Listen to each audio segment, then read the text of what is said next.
This is the most twisted scientific experiment I've ever seen. The mad scientist Victor wanted to resurrect a dead toad. Victor purchased half a pound of amniotic fluid from a pregnant woman. He then injected it into the toad's body through a plastic tube. After that, he inserted 2 wires into the key acupuncture points of the toad. After a few seconds of stimulation by Victor's electric current, the dead toad miraculously came back to life. Victor was ecstatic at the sight of the experimental results because this brought him one step closer to his experiment of creating an artificial human. As a genius biologist, Victor's lifelong dream was to create a new living being using human limbs and body parts. He believed that just as organ transplants could cure various terminal illnesses, organs and body parts from different corpses could be used to create a living human being. To prove his theory, Victor began collecting various human parts. First, he secretly stole a freshly executed prisoner's body under the cover of night. Then, he marked the missing parts of the body with a pen,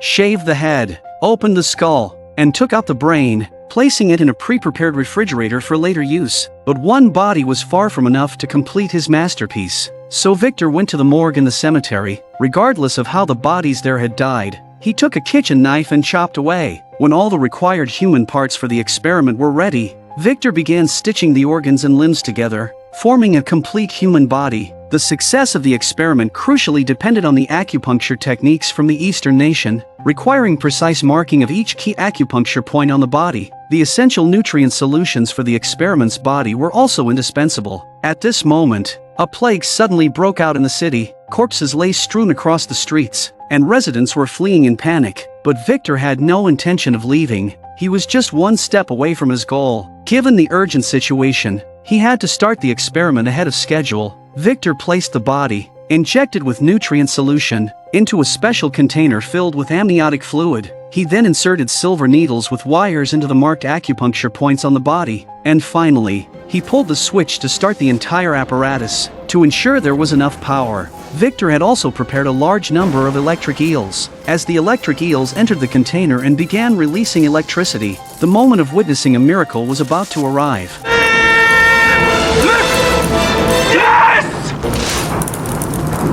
When he saw the experimental body slowly open its eyes, Victor knew his experiment had succeeded. He quickly turned off all the power and removed the body from the container. But Victor soon discovered a result he did not want to see. The experimental subject seemed to have many defects. It could barely stand and was extremely ugly.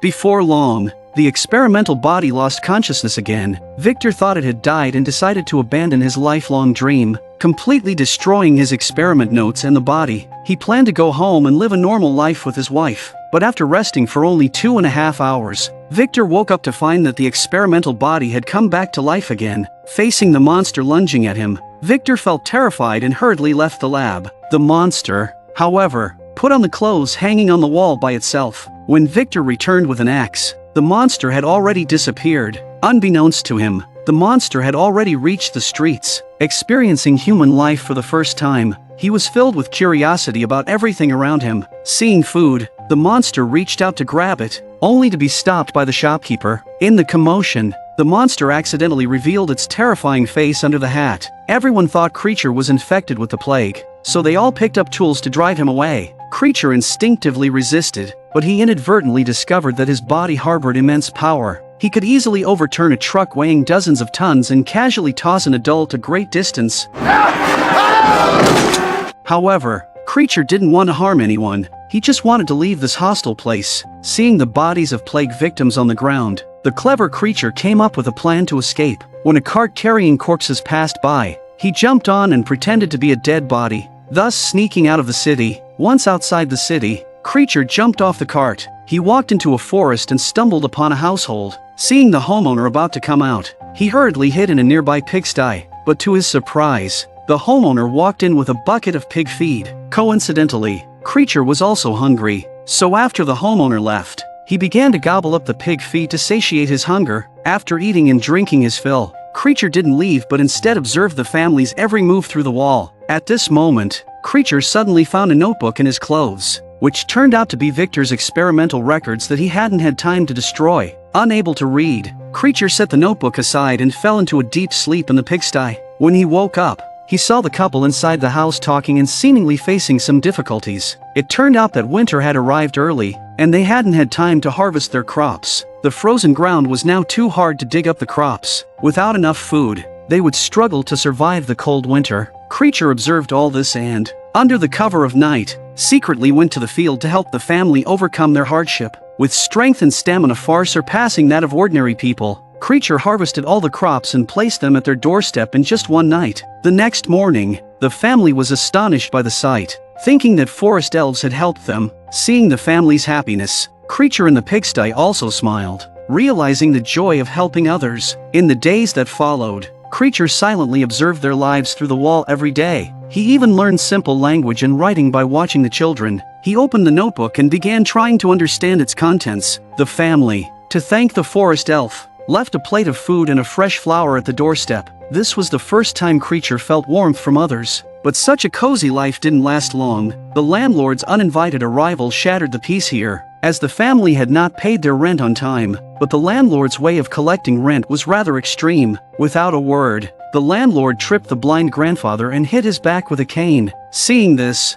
Creature fiercely taught the landlord a lesson, sending him fleeing in panic. The couple, who were working not far away, also heard the noise and rushed to their home. To thank Creature for rescuing him, the grandfather invited him into the house. Though blind, he knew it was Creature who had been secretly helping them. The grandfather didn't understand why such a kind person would hide. Faced with the grandfather's inquiry, Creature had to tell the truth. He said his appearance was very ugly and everyone was afraid of him. The grandfather slowly reached out his left hand and gently touched Creature's face, roughly understanding his looks. But Grandpa didn't feel scared but grabbed Creature's hand and comforted him gently. Unexpectedly, at that moment, the unaware family returned home. Without saying a word, the son furiously beat Creature and heartlessly drove him out. Having just felt a touch of warmth, Creature sat under a tree and cried bitterly. This was indeed a world that judged by appearances, but Creature didn't want to leave like this. To prove he was the elf, Creature took the flower they had given him and returned. But when he arrived at the door, he found the room was already empty. The family chose to move to get away from him. The bit of hope Creature had was now completely dashed. He opened the notebook and learned from its contents that he was merely a product of an experiment. Creature also found out that the person who created him was Victor. He hated Victor for creating him. The last bit of goodness in Creature's heart was replaced by hatred. He set fire to the place that had once given him warmth and prepared to take revenge on Victor. I will have revenge, Frankenstein! Meanwhile, Victor was living happily with his family, completely unaware of the impending danger. Victor's brother William went to play in the woods as usual, but this time he never came back. Creature found the place by the address in the notebook and kidnapped Victor's brother William. The family, realizing William was missing, began to search everywhere. The maid, Justine, searching alone, found a house but was knocked out by Creature hiding there. Creature then placed William's belongings on Justine. When the others found William, he had already been brutally killed by Creature, but the police mistakenly believed Justine was the murderer and immediately sentenced her to execution.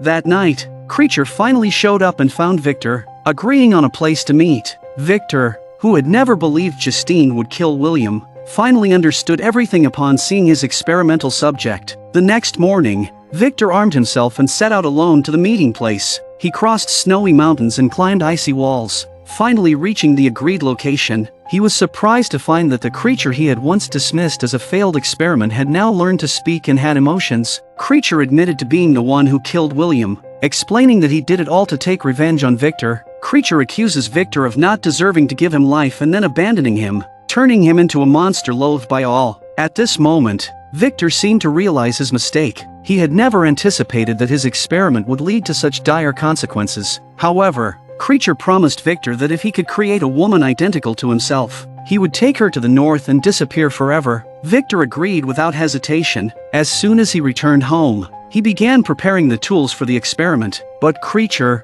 who followed closely, dug up Justine's body from the cemetery, wanting Victor to revive her. Victor refused, not wanting to harm the innocent Justine who had already died. Yet, under Creature's threats, Victor had to pretend to comply. Once Creature left, Victor, seeking to eliminate future threats, gathered his family to plan to kill Creature. Unbeknownst to him, Creature had seen through his plan. On a night of torrential rain, while Victor was not home, Creature sneaked into the bedroom of Victor's wife, Elizabeth. Victor realized something was wrong when he saw the open window. Rushing into the bedroom, he arrived just in time to see Creature punch through Elizabeth's chest and rip out her heart. The others opened fire, but Creature escaped through the window. Victor does not want to accept the fact that his beloved is dead. He quickly carries Elizabeth to the laboratory and prepares to use Justine's body to conduct resurrection experiments immediately. Victor first removed the intact organs from Justine's body and then sewed them onto Elizabeth. Once everything was ready, he placed Elizabeth's body in the container. Following the previous procedures, Victor inserted silver needles into key points and finally turned on the power switch for stimulation. Before long, Elizabeth indeed came back to life. However, just like the first experiment, she turned into a hideous monster, but Victor didn't care. He joyfully embraced Elizabeth and began to dance. At this moment, Creature also arrived at the laboratory. Seeing the woman who looked exactly like him, he was overjoyed. However, Victor declared that Elizabeth was his. However, unexpectedly, at Creature's call, Elizabeth slowly moved towards Creature. She remained indifferent to Victor's pleas. Elizabeth touched Creature's handsome face, then looked at her own mutilated body. She seemed to realize that the two of them were meant for each other. In an attempt to reclaim his wife, Victor began to fight with Creature over Elizabeth. Suddenly, Elizabeth's expression turned pained, as if she regained a trace of consciousness. Unwilling to accept her current state, she grabbed an oil lamp without hesitation and chose to self-immolate. Engulfed in flames, Elizabeth ran out of the laboratory, igniting Victor's mansion. She finally fell from a height and turned to ashes. Victor paid a heavy price for his experiment and lost everything he had. Creature also chose to leave human society, preparing to escape to the north to live a peaceful life. But Victor was determined not to let the monster he created go. To eliminate Creature completely, Victor pursued him all the way to the cold north. However, an ordinary person cannot withstand the extreme climate. As he was about to collapse, Victor encountered a stranded merchant ship. Even though the merchant ship saved him just in time, Victor still caught a severe cold. In his final moments, he told the captain the story of how he created the monster. Unexpectedly, after Victor's death, Creature also quietly boarded the ship. He sat beside Victor's corpse, holding the notebook, and shed tears. At first, the captain did not believe Victor's story, but the strange man before him made him believe. Why do you weep? He was my father. In truth, Creature wasn't inherently bad. His experiences turned him into what he was. Now that Victor was dead, Creature lost his only reason to live. After a simple prayer, Creature ultimately chose to leave this world together with his creator. Victor,